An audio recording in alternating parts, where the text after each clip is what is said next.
झारखंड आंदोलनकारी शहीद निर्मल महतो का आज 73वां जन्मोत्सव है। शहीद के जन्मोत्सव के मौके पर राजधानी रांची के जेल रोड स्थित शहीद निर्मल महतो की आदमकद प्रतिमा में पर आजसू सुप्रीमो सुदेश महतो और झारखंड मुक्ति मोर्चा सांसद महुआ माझी ने माल्यार्पण किया। देश के दो बड़े विभूतियों के साथ आज झारखंड के आंदोलनकारी रहे शहीद निर्मल महतो की भी जयंती है। इसी मौके पर आजसू सुप्रीमो सुदेश महतो ने निर्मल महतो की प्रतिमा पर माल्यार्पण करते हुए शहीद निर्मल महतो के साथ साथ भारत रत्न इस देश नेता अटल बिहारी और मदन मोहन मालवीय को भी याद किया। सुदेश महतो ने कहा कि निर्मल महतो इस राज्य के लिए संघर्ष करने वाले एक बड़े आंदोलनकारी थे, जिनकी सोच में ही भविष्य की कल्पना छुपी हुई थी और उनकी शहादत ने इस झारखंड की लड़ाई को बल दिया। सुदेश महतो ने कहा कि आजसू पार्टी उनके विचारों का संगठन है, उनकी परिकल्पना को यथार्थ में बदलने की कोशिश जारी रहेगी। सुदेश महतो ने कहा कि झारखंड में शहीद निर्मल महतो के नाम पर सिर्फ राजनीति हुई। उन्होंने वर्तमान सरकार पर इशारों में तंज कसते हुए कहा कि जिन्होंने 3-3 बार इस प्रदेश में सत्ता की कमान संभाली, उन्होंने भी झारखंड के नेतृत्व को भुला दिया। झारखंड के आंदोलन को सहज करने वाले सारे लोगों को एकत्रित कर उनका दिए हुए योगदान को आगे करेंगे और एक सोल्जर के रूप में स्थापित करने का काम करेंगे।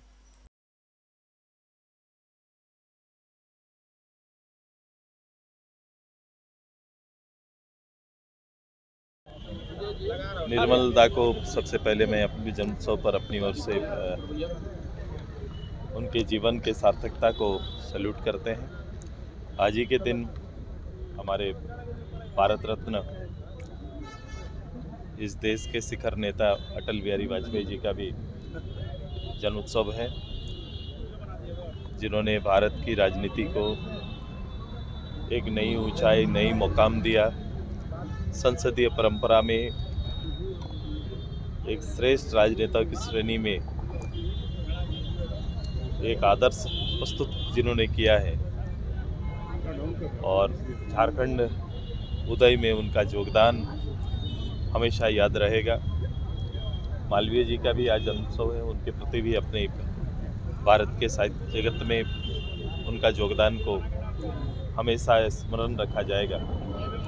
निर्मल दा हमारे प्रणेता, इस राज्य के लिए संघर्ष करने वाले एक बड़े आंदोलनकारी और भविष्य की कल्पना जिनकी सोच में छिपी हुई थी और जिनकी शहादत ने इस प्रदेश की झारखंड के लड़ाई को बल दिया। मैं ऐसे नेताओं को अपनी राजनीतिक जीवन में हमेशा आजसू पार्टी के लिए, क्योंकि उनके सपनों का और उनके विचारों का ये संगठन है।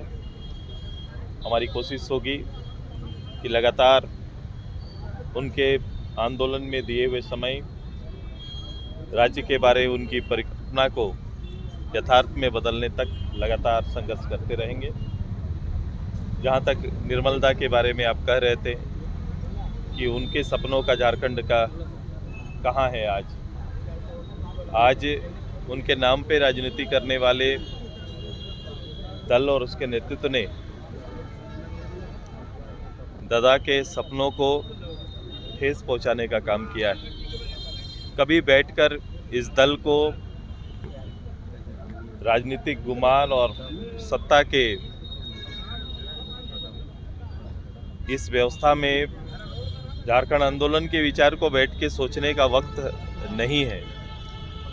इसलिए कहीं ना कहीं हम वर्तमान स्थिति को पाते हैं।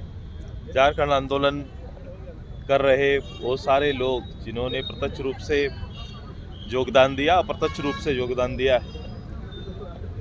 आज तक सम्मान की श्रेणी में और उसका स्वरूप तैयार नहीं हो पाया है। शुरुआत हम लोग ने की, लेकिन जिन्हें प्रत्यक्ष रूप से 3-3 बार इस प्रदेश में सत्ता हासिल हुआ, उन लोगों ने भी झारखंड आंदोलन के लड़े हुए स्वरों को, नेतृत्व को भुला दिया है। हमारी कोशिश है कि उन सारे लोगों को समेटकर झारखंड को लड़ाई को सहज करने वाले, झारखंड के पूरे आंदोलन को सहज करने वाले वो सारे लोग, वो प्रत्यक्ष रूप से अगवा नेता हो सकते हैं या बैठ के झारखंड के लिए रचना करने वाले हो सकते हैं, या झारखंड का गीत गाने वाले हो सकते हैं। उन सभी को एकत्रित कर उनके दिए हुए योगदान को स्मरणीय बनाने के लिए हमेशा आने वाले अवसरों में हम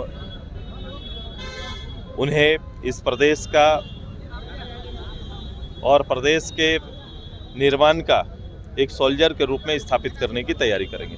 बाबूलाल जी को पता होगा, वो निश्चित रूप से वो जानकारी होगी, इसीलिए वो बात ट्वीट किए हैं। ये बाबूलाल जी ही बेहतर जवाब दे सकते हैं। यहाँ के कुछ सामाजिक जो कार्यकर्ता हैं उन्हें महसूस होता है वो अपनी बात इस रैली के माध्यम से अपना पक्ष रखने का कोशिश कर रहे हैं। ऐसे पक्ष सामाजिक रूप से आते रहेंगे और कहीं ना कहीं पॉलिटिकली इन पक्षों पर स्पष्ट जवाब या फिर स्पष्ट कोई मार्गदर्शन जरूर मिलेगा। एजेंसी मैंने पहले भी कहा है कि भारत के लोकतंत्र और में विश्वास करने वाले तंत्र के द्वारा बने हुए एजेंसी उसी के अधीनस्थ अगर वो अपना काम और उस घेरे में अगर उस दायरे में कोई आते हैं तो निष्पक्ष रूप से एक राजनेता होने का, एक नेता होने का, एक मुखिया होने का इन्हें परिचय देना चाहिए, उनके समीप जाना चाहिए और अपनी राय और अपना पक्ष रखना चाहिए। वनिस्पत की मीडिया के माध्यम से वीर बनने की तैयारी कर रहे हैं। ये लोगों को भावनात्मक रूप से लोगों के बीच में ये बातों को रख के भावना लोगों का लेने का प्रयास कर रहे हैं, लेकिन ऐसा नहीं है। कटु सत्य है, लोगों को पता है और हर लोग आज के दिन में मीडिया के माध्यम से या इन सूचना से लोगों को ये चीज़ की जानकारी हो रही है कि प्रदेश के अंदर दोहन का नेतृत्व कौन कर रहे हैं। प्रदेश के वर्तमान हालत में लोगों के भविष्य की चिंता ना करके केवल इस राज्य के खान संपदा का लूट का नेतृत्व कौन कर रहे हैं, ये सभी को पता है। शहीद निर्मल महतो की प्रतिमा पर माल्यार्पण करने के बाद राज्यसभा सांसद महुआ मांझी ने भी कहा कि झारखंड का जो भी अमर शहीद है उसका निर्मल महतो का भी नाम आता है। शहीद निर्मल महतो गुरुजी के सहयोगी रहे हैं जिन्होंने झारखंड आंदोलन के लिए लगातार लड़ाई लड़ी है, इसलिए उनकी शहादत को याद करते हुए श्रद्धा सुमन अर्पित की जा रही है। महुआ मांझी ने कहा कि आने वाले दिनों में भी यह लड़ाई जारी है क्योंकि संघर्ष खत्म नहीं हुई है और हमारा संघर्ष जारी है। वहीं उन्होंने कहा कि राज्य सरकार को काम करने में दूसरी पार्टी के लोग जो परेशानी उत्पन्न कर रहे हैं, फिर भी राज्य सरकार अपने दृढ़ संकल्प से लगातार विकास की कहानी लिख रही है और शहीद निर्मल महतो के सपने को झारखंड को बनने की कवायद चल रही है। तरह से रखते हैं, लेकिन जिस तरह से सरकार काम कर रही है, अगर जो भी जैसे आपने देखा होगा कि विधानसभा से पारित करके 1932 खतियान आधारित स्थानीय नीति कहिए या जो भी सन्ना धर्म कोड और ये सब कुछ हमारी सरकार कोशिश कर रही है, लेकिन केंद्र और राज्यपाल हर को रोक के रखी हुई है। वो चाहते ही नहीं है कि यहाँ के आदिवासी आगे बढ़े। अभी इसमें मुद्दा ये था, मैं समझ रही हूँ, लेकिन इस मुद्दे पर मैं अभी क्या बोल सकती हूँ क्योंकि ये उनके अपने अंदर का मामला है। जो कुछ हम लोग कर रहे हैं मैं उसी पर बात कर सकती हूँ कि हमारी सरकार ने खतियान आधारित स्थानीय नीति की बात कही और ये जो सन्ना धर्म कोड की बात कही, तो ये भी तो आदिवासी हित में ही है। तो आदिवासियों के लिए समग्र रूप से काम कर रही है हमारी सरकार। धन्यवाद। झारखंड के जो भी अमर शहीद हैं उनमें निर्मल जी का भी नाम आता है, निर्मल महतो जी का, और गुरु जी के सहयोगी रहे हैं और इन लोगों ने झारखंड आंदोलन के लिए लगातार लड़ाई लड़ी और इसीलिए हम उनकी शहादत को याद करते हैं, उन्हें श्रद्धा सुमन अर्पित करते हैं हर साल।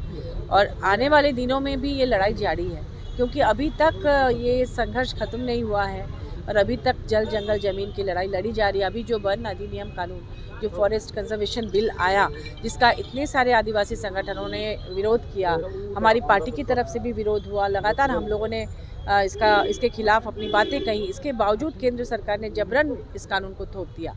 तो जंगल की बात करती है केंद्र सरकार, लेकिन जिस तरह से जल जंगल और ज़मीन के खिलाफ षड्यंत्र रचे जा रहे हैं वो लोग देख नहीं पा रहे हैं। लोगों की आंखों में पट्टी लगा के हमेशा चुनाव के पहले धर्म के नाम पर उन्हें गुमराह करने की कोशिश हो रही है, लेकिन एक एक करके जो कानून आ रहे हैं ये देश के हित में नहीं है और ये कहीं ना कहीं केंद्र लोगों को गुमराह करके उनके अधिकारों को छीन रही है। सब कुछ प्राइवेट के हाथों बेचा जा रहा है।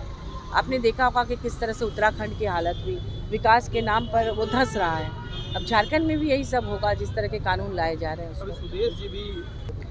राज्य सरकार को काम करने में जो परेशानी दूसरी पार्टी के लोग उत्पन्न कर रहे हैं, ईडी सीबीआई और ये सब करके लगातार उनको बदनाम करके उनके कार्य में बाधा डालने की कोशिशें हो रही हैं। फिर भी जो सरकार आपके द्वार कार्यक्रम माननीय मुख्यमंत्री हेमंत सोरेन जी ने आरंभ किया है, ये आप देखिए जो अंतिम व्यक्ति तक लाभ पहुंच रही है योजनाओं के, इतने लाख आवेदन आ रहे हैं, उसका निष्पादन हो रहा है। खुद माननीय मुख्यमंत्री जी घूम घूम कर हर जिले में जा रहे हैं और पहले सरकारी दफ्तरों का चक्कर लगा लगा कर जिनके चप्पल घिस जाते थे, वो लोग अपने घर के आंगन में, अपने वार्ड में, अपने प्रखंड में, पंचायत में सरकारी अधिकारियों को पा रहे हैं, उनसे जानकारी ले रहे हैं, उनका काम हो रहा है। तो लेकिन उनको काम करने में इतनी बाधा उत्पन्न की जा रही है, लगातार बदनाम करना, लगातार उनको मानसिक रूप से परेशान करना, तो ये जब तक ख़त्म नहीं होगा तब तक कभी भी राज्य नहीं सुधर सकता है।